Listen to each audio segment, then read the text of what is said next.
Hey y'all, Chelsea and Danny here. Enjoy this episode of Today's Homeowner here on YouTube. This house is undergoing an extensive renovation. This week, we'll concentrate on the kitchen. Today's Homeowner with Danny Lipford, the voice of home improvement, with projects, tips, and ideas to help you improve your home. When you're extensively renovating a kitchen like we're doing here, there's a lot of things to consider that many people just don't pay a lot of attention to, and they end up with some unexpected expenses right in the middle of their renovation. Now, whether you're working on a home that's 80 years old like this one, or you have a home much newer, a lot of the things we're going to cover on this week's show will involve all of those scenarios. Now, you need to think about the foundation when you're renovating your kitchen to make sure that it will support the heavy load of a modern kitchen. Also, the electrical system needs to be evaluated, the plumbing, air conditioning and heating, the importance of ventilation, and then you have to choose the right cabinet to tie it all together. This week will guide you through this complicated process, so stick around. The extensive kitchen renovation that we're working on this week is well underway, and it's kind of hard to even think back on the original kitchen and how small it was and how the cabinets were really needing a lot of work, and the appliances had definitely seen their better day. Now, we started this renovation by completely removing all of that right back to the actual stud walls, so we could really see what was behind the walls and see if there were any problems that we needed to address. Now, one thing the homeowners definitely wanted to do is to eliminate a window on this side of the room. So we studied it up, plywood, the siding on the outside. Basically, it looks like a window was never there from the outside. And they're really not doing away with a lot of the natural light, because there's plenty with the two windows that will remain in this position right over the new location for the kitchen sink. Now, the homeowners found a few things they wish they had not, and that's some damaged siding we had here, or actually it's the sheathing that had to be replaced from the outside. Found a little water damage and maybe a few termites in there as well, so that's been replaced. But with everything opened up like this, it's a perfect time to evaluate everything. First, Joe, our foreman, checked out the crawl space beneath the kitchen for any problems with the foundation. We'll be adding a lot more weight to this kitchen than it supported 80 years ago with new cabinets, appliances, and stone countertops, so we had to have a solid foundation to support that weight and the investment. The concern with masonry, like these brick piers, usually revolves around the deterioration that comes with age, but with the wood floor system, you also have to look out for those termites. These joists just look great outside, but could be hollow inside from termites or wood rot. Fortunately, that wasn't the case here, but we also had to check out the floor on the top side. Settling is a concern in older homes, but it can happen anywhere, so it's a good idea to check the level of a floor before you begin making any changes. If there's a significant level change or a sag within the space, it will become a problem later when the cabinets go in. This simple test using a string and 3 gauge blocks will quickly show where any high or low spots are in the floor. The location of plumbing fixtures almost always changes in a kitchen remodel, and in the case of this older home, we're reworking everything right down to the main sewer line. The layout of the kitchen will dictate where the big items like sinks and dishwashers go, but it's also important to consider the small stuff too, like water supply lines for ice makers. And if you're cooking with gas, the location of those lines will have to be noted for the plumber as well. We're also reworking this home's whole electrical system, but even if you're not rewiring the whole house, you'll want to give careful consideration to the location of lighting in the kitchen. These recessed can lights are great, but once the drywall goes in, they're not easy to move around. It's also a good idea to think about the placement of countertop outlets with consideration of the appliances you'll be using. Routing all these wires and pipes put a lot of holes in the bottom plates of the walls, so Joe's filling them up with a foam sealant before the walls are insulated. Between the foam blocking the drafts and the new insulation, this kitchen will be a lot more comfortable. But anytime the walls of a home are opened up, the insulation should be evaluated to see if it can be upgraded. Here, there was no insulation, so the answer was pretty easy. Finally, we're ready for the drywall. As soon as the drywall was installed in this kitchen, Mark, our finisher, got started taping and mudding to finish up all of the walls. And while he's working on that, we have to do something to this floor. Look at this hodgepodge floor. We've got a little plywood over here. some oak flooring here with some type of vinyl on it. And then back over here, we have some tile that looks so old, it looks like it's original to the house. Now, in order to create what we need in order to install the new 3/4 inch oak flooring on this subfloor, we have to really look at it closely. Like a lot of these boards are fairly loose. We have a lot of broken pieces here. This will all have to be removed and plywood put in place of that. And all of that work is just about to get started. The first step is removing the hodgepodge of materials that are there now so that the guys can begin cleaning up anything that would keep the new subfloor from being flat and stable. The spaces are measured out carefully so that the new plywood can be cut to size to fill the voids, but before it goes down, they apply construction adhesive to the joist for an extra measure of insurance. Then the plywood is nailed down securely to the joist. Hey, while these guys finish up here, check out this week's Simple Solution. It's time for this week's Simple Solution from home repair expert Joe Truini. These two similar looking sanders also have similar sounding names, which adds to the confusion. This is an orbital sander, and if you look closely, the pad vibrates in tiny circles. As the motor slows down, you can see the pad vibrating. This model happens to operate at about 14,000 RPMs. Now that's an orbital sander. This is a random orbit sander, and its pad vibrates in tiny circles but also rotates in full circles. Now that dual motion creates a much more aggressive cutting tool than a finishing sander. But a finishing sander is more forgiving, so you're not likely to oversand or harm a piece of wood. The random orbit sander is great for removing paint or knocking down really rough boards. But if you're a really active do-it-yourselfer who does a lot of projects around the house, chances are you might need both of these tools in your workshop. The new trim that was installed on that existing window really dresses it up. All we need is a little paint job and that'll look brand new. Now we're right in the middle of a kitchen renovation where we're using it kind of as a backdrop to show you a number of things you need to consider if you're about to renovate your kitchen. Now at this point we already have our drywall up on the walls, up on the ceiling, all completely finished, and all of the subfloor repairs that we had to do are all complete and ready for the 3/4 inch hardwood floor to be installed. We're also almost ready for the one thing that'll change the look of this room more than anything else, the installation of the kitchen cabinets. Now, kitchen renovation, more so than any other renovation to your home, requires some real advanced planning, thinking about how you want the kitchen to lay out and how you want it to look. That means a lot of tough decisions have to be made. And many of those decisions revolve around the selection of the cabinets. The first one you'll face is whether they'll be manufactured or custom cabinets. As the name implies, custom cabinets are made specifically for your kitchen, which can be an advantage if the layout or style you want is really unique. However, in recent years, major cabinet manufacturers have diversified their product lines to satisfy almost any taste or any layout requirement. Cost is one of the key differences because cabinet making is a very labor-intensive business. Now, you'll pay more for custom cabinets in an area with high labor cost, but they may prove to be a bargain in an area with lower wages. There may also be some differences in the materials used. Custom cabinet shops tend to use primarily solid wood and plywood, while large manufacturers may rely on composite materials with wood veneers for all but their highest-end products. In either case, you can get quality cabinets if you do your homework, but you still have to decide on what they'll look like. What I like to say in terms of cabinetry is we have to suit the needs of the kitchen. However, something like this, for example, we want to have a little bit of sis boom ba, a little, zippity doo dah, something that gives the kitchen the uniqueness, because everybody wants to have something that's unique. No one wants to go into a kitchen, whether they know it ahead of time or not, and see a wall of cabinets. And that's the mistake that a lot of people will make.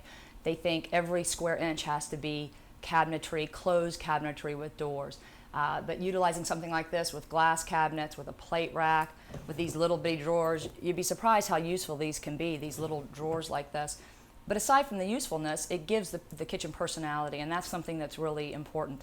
There are things like this, a full extension drawer that revolutionized the cabinetry industry when people started doing this, because now you can bring your drawer all the way out and get full use of that space.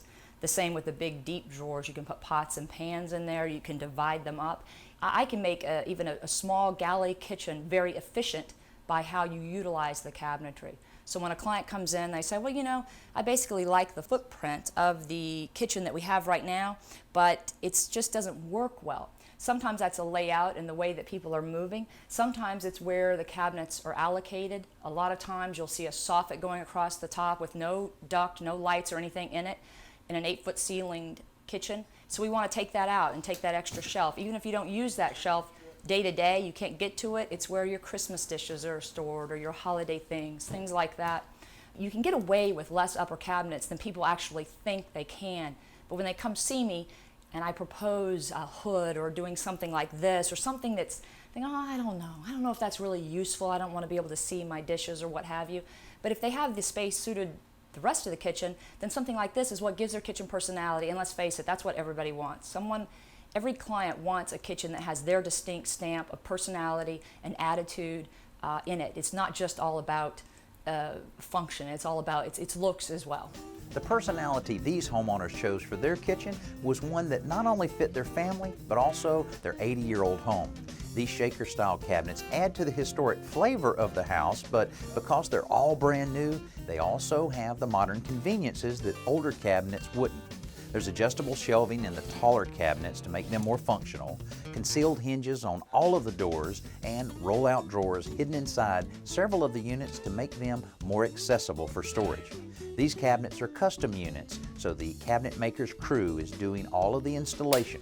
But whether you choose custom or manufactured, you'll want an experienced cabinet installer on the job when they're going in. These guys know all the tricks for getting everything dead on level and to fit tightly together.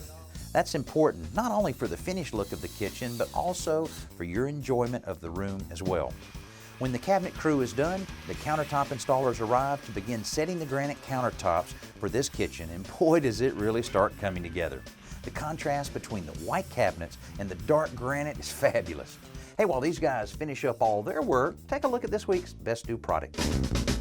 Let's join Danny at the Home Center to check out this week's best new product. It may not look like much, but this thing is a real time saver when it comes to painting. The handy paint pail is great for those small paint jobs or touch-ups, and unlike a paint can that can be so awkward to hold, especially when you're working on a ladder, it's effortless to hold. You just adjust the strap on the bottom of the pail so your hand is firm against the side of the container. Or, for hands-free use, strap it to your belt using the tightest setting.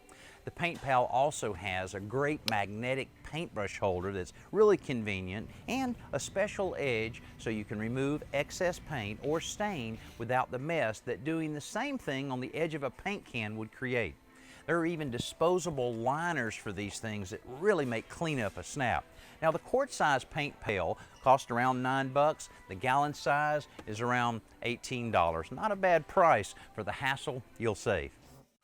We're back checking in on our kitchen renovation, and I think the homeowners are achieving a lot of what they set out to achieve, and that's to bring a lot of the character and personality of this 80-year-old house into the kitchen. I think the shaker-style doors certainly reflect that, and it being mounted flush in the cabinet's a good look, and also the antique hardware, that's pretty cool as well. Now, we're real close to finishing this whole project. Appliances will be installed in the next day or so. Later today, the plumbing fixtures will be installed to complete that, but we have a lot of work yet to do on the island cabinet. And as soon as you see this, you might realize that it's a lot higher than most island cabinets. Here's the reason why. We installed the hardwood floor a couple weeks before we were able to put the finish and the stain on the hardwood floor so that it would have time to acclimate and draw any of the moisture out being in this air-conditioned space. During that 2 weeks, the cabinets were installed, and we raised this cabinet up on a temporary base because the furniture-style legs that are so popular on island cabinets will allow you to see under it to a certain degree, and by finishing this, we'll lower this back down later and everything will look great. Now, another reason that we have this elevated is that the homeowners are doing something a lot of homeowners are doing in their kitchens these days, and that's to let the island cabinet take on a little bit of a different personality, but one that's still complementary to the rest of the kitchen with a completely different finish. What we're planning on doing is bringing in a specialty painter that can match the stain and the texture of this piece of furniture that will be attached to an adjacent piece of furniture in an adjacent room, and all of this will have that finish. That way, keeping it elevated makes it a lot easier for that specialty painter to complete all of the work. Then we'll take the base out, lower it back down to a regular height, then we'll put on the granite countertop, and all of this part will be finished. I'm just really anxious to see how this will look once they finish their work. The first coat of stain that's applied is a lighter color. It quickly becomes obvious, though, that this will bring out the beauty of the wood's grain and warm up the kitchen considerably. By adding additional layers of stain, the decorative painter will not only get the island closer to the color of the antique piece he's trying to match, but the multiple layers will also give the finish some of the depth and texture of an older piece. Our strategy of lifting the island up seems to be working well because he's able to cover every part of the island completely and quickly. Soon we're able to lower it back down into its final position to await the granite countertop. The backsplashes here are also getting granite, but instead of using slabs of the stone as they did for the counters, the owners have chosen granite tiles for the backsplash. Now, besides being less expensive and much easier to install than slabs, the tiles will add a different look to the walls above the counters, particularly since they're being set on a diagonal. Before long, the appliances start to arrive, and that's a signal that we're really getting close to wrapping this thing up. This is what a kitchen looks like when it's one day away from completion. Some of the appliances in place, some ready to slip into place, and others yet to be uncrated. You know, all of the decisions that you make on a kitchen renovation are so important that you pick the right appliances and fixtures and do it in a timely manner, and this is the stage where it really pays off. Another important aspect of that is making sure you have every little part that an electrician and plumber will need in order to complete all of the installation of the plumbing fixtures as well as the appliances. Now, another thing you have to be careful of, damage. I mean, think of how bad it would be to have an electrician or plumber damage one of your cabinet doors, or the expensive hardwood floors, or even the granite countertops, as durable as they are, can still be damaged. So it's important that you have cardboard under anything that you sit on the countertop, or some type of drop cloth. You know, if you have those electricians and plumbers come out multiple times because you forgot to get one little part, that can really cost you a lot of money. Hey, we got a busy day ahead of us, but when it's complete, this kitchen's going to look great, and we'll show it to you next. Let's head outside for Around the Yard with lawn and garden expert Tricia Craven-Worley. Lighting can add a lot of drama and interest to your garden. But you know, one of the problems is you're not exactly sure what it's going to look like, even if you see it on paper. So whether you do it yourself or have a professional do it, I suggest that you give it a try and lay something out. Now, as you can see, I have taped this flashlight to this stake. And I've already tried to do a layout. I've spaced them about 4 feet between each other. And this light, I think, gives the impression of halogen light or incandescent light. And so many of the lights for a garden are down facing. So this is a really good idea for that. Now, over here I have some luminarias, which are basically just bags with sand inside and the candle. And this gives an idea of what a solar-powered light might be like. When you do your layout, make sure to be careful of where the mower goes, and also you want to make sure that you avoid the light shining into your neighbor's house or your own house. A kitchen renovation not only improves the look of your home, it also will increase the value of your home, probably more than any other home improvement project when it's time to resell. Now, when we started this project a few months ago, it was a very small, kind of a dark and gloomy kitchen, but now through the renovation, we were able to expand it considerably and provide all of the modern conveniences that the homeowners wanted. Now, when you're ready to renovate your kitchen, a few things you really need to look at closely before you go too far. Make sure the foundation, the electrical, the plumbing, all is in really good shape, because that'll define a lot of the scope of the work that you're about to take on, and make the decisions in a very timely fashion, especially some of the bigger items like the countertops, cabinets, and of course the appliances. But if you do your homework and you have a little bit of patience, your kitchen can turn out looking just as nice as this one does. Hey, thanks for being with us this week, and we'll see you next week. I'm Danny Lipford.